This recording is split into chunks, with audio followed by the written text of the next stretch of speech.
What on guys, Commander here, and welcome to a new video on PC Building Simulator, or PC Building Simulator sort of thing.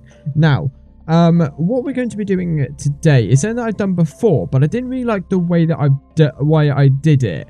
So I'm going to sort of do it again, and that's comparing it, the NVIDIA Super Series of graphics cards. Now, NVIDIA have released, as you're aware, as I've already said, their new Super Series of GPUs. Now, when they first came out, I thought it was a stupid idea, and why anyone would want to buy one of those cards, aside from those who want to have the best type of hardware and the newest type of hardware that has been released.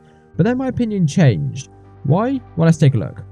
First of all, we need to talk about what the Super Series of GPUs actually are. What they are is the 2060, 70 and 80 GPUs that have been re-released, but this time with a higher clock speed. So basically, they're overclocked of the base RTX cards, a bit like what Intel did with their 9900K. Shortly after the release, they've released as a pre-overclocked version called the 9900KS.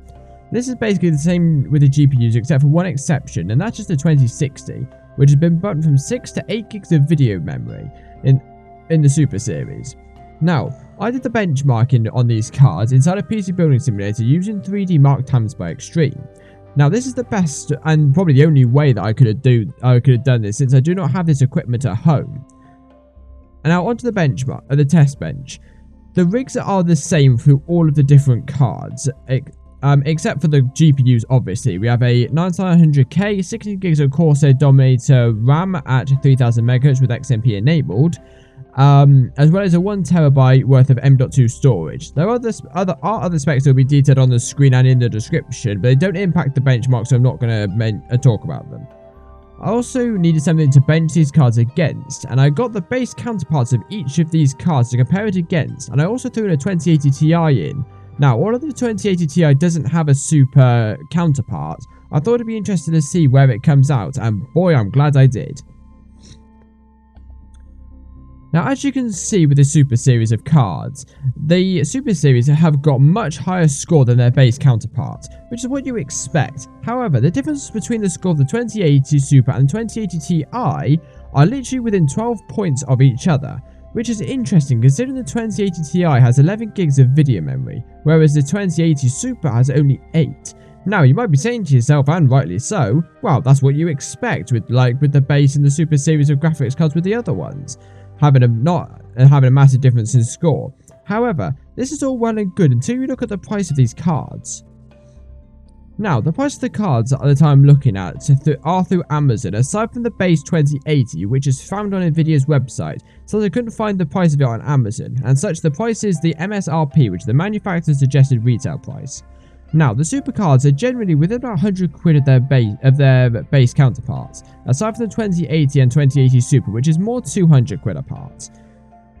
But then you look at the 2080 Ti, and I thought, hang on, the price between the 2080 Super and the 2080 Ti, these cards are about 400 quid difference, and they only bench 12 points of it within each other. That's as we saw earlier, so NVIDIA is actually killing their own product lineup with this new series of cards. But overall, which card would I recommend based on what we've seen so far? If you are on a budget, but you really want an RTX card, then I would go for 2060 Super, because by going the extra 100 quid, you're not only going to get higher clock speed, but you'll also get 2 gigs of extra video memory, which combined makes the card perform an awful lot better than the base 2070. But if you want something a little more middle of the road, then you can either go for the 2070 or the Super one instead. Both are reasonably priced cards, but however the Super Series is about 110 quid difference. But the 2070 is more than adequate for some middle of the road people. But if you want to get a little bump in performance, then go for the Super 2070. But if you wanted to get the 2070 Super, then you get performance that is on par with the base 2080. But this is only done through clock speed, so you don't get any more video memory by going with the Super. Now, as we come to the 2080 Super, it gets a little bit more complicated, so bear with me here. If you were choosing between the 2080 and 2080 Super, I would go for the base 2080. This is because you only get 1,200 points worth of performance difference between the two, and for a £300 price difference, I don't think it's worth it. However, based on what I've said there, I still wouldn't go for the 2080 base. I would still go for the 2070 Super, because it benches slightly higher than the base 2080, and it costs less than both the 2080 and the 2080 Super. Now, does that make sense? Maybe? I don't know. Now, in regards to the 2080 Super and 2080 Ti, this is where I start getting a little confused myself. But not by which one I should choose, because for me it's obvious. However, what's more confusing is, what the hell was Intel doing or thinking when they were doing this? The 2080 Super benches at 10,672 on times by extreme, only 12 points behind the 2080 Ti at 10,685. But the 2080 Super costs £906.98, about £450 less than the 2080 Ti. And the only thing you get for your extra 450 quid is an extra 3 GB of video memory.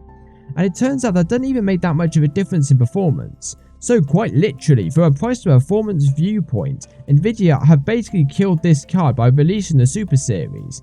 Now, I would absolutely recommend going for the 2080 Super over the 2080 Ti if you want the highest quality gaming experience and don't want to spend over £1 on a new PC component.